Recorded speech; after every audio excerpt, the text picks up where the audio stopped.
মাত্র 800 টাকায় এত সুন্দর টিভি ক্যাবিনেট। জি, মাত্র 800 টাকায় আমরা টিভি ক্যাবিনেট করে দিচ্ছি। জি, এটা মাত্র 450 টাকা স্কোয়ার ফিট মাত্র 450 টাকা স্কোয়ার ফিট এত সুন্দর। Kitchen cabinet. কি বলেন মিলন ভাই, এত সুন্দর কাজ মাত্র 1650 টাকা। জি, আমরা 1650 টাকা স্কোয়ার ফিট। আমরা একটু সবগুলো দেখাই। হ্যাঁ। এখানে আমরা বড় একটা পাল্লা ব্যবহার করেছি, পাল্লা করেছি। এটা যদিও চুলার নিচে। আমরা এখানে একটা ইয়ে করেছি, গ্লাস। সম্পূর্ণ কবজাগুলো এসএস। আমরা কবজাগুলো একটু কোয়ালিটিটা দেখাবো। সম্পূর্ণ এসএস এর কবজা। মিলন ভাই, মাত্র 800 টাকা স্কোয়ার ফিট টিভি ক্যাবিনেট করতেছেন। জি ভাই, আমরা মাত্র 800 টাকা স্কোয়ার ফিট টিভি ক্যাবিনেট করে দিচ্ছি।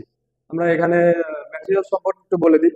18 মিলি বার্মাটিক গর্জন প্লাই, হ্যান্ড পলিশ। 12 মিলি গর্জন প্লাই, এনামেল পেন্ট।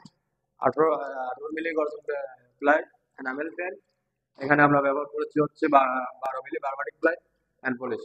মাত্র 800 টাকায় এত সুন্দর টিভি ক্যাবিনেট। জি, মাত্র 800 টাকা আমরা টিভি ক্যাবিনেট করে দিচ্ছি। আর আমরা একটা উপরে একটা সিলিং আছে, এটা কত করে স্কোয়ার ফিট? জি, এটা মাত্র 450 টাকা স্কোয়ার ফিট। মাত্র 450 টাকা স্কোয়ার ফিট এত সুন্দর সিলিং। জি, মাত্র 450 টাকা স্কোয়ার কি ফিটে বলেন ভাই? এত সুন্দর সিলিং।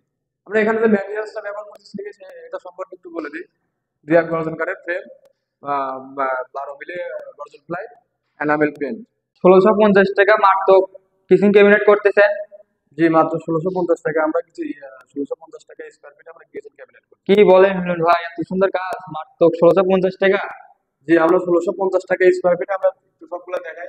হ্যাঁ। এখানে আমরা বড় একটা পাল্লা ব্যবহার করেছি। সম্পূর্ণ অ্যাক্রিলিক বোর্ডের কিচেনটা। আমরা এর ভিতরে কোনো রঙের কাজ নাই, সবকিছু হচ্ছে লাইনার। আমরা ফর্মিকা পেস্টিং করে কাজ করেছি।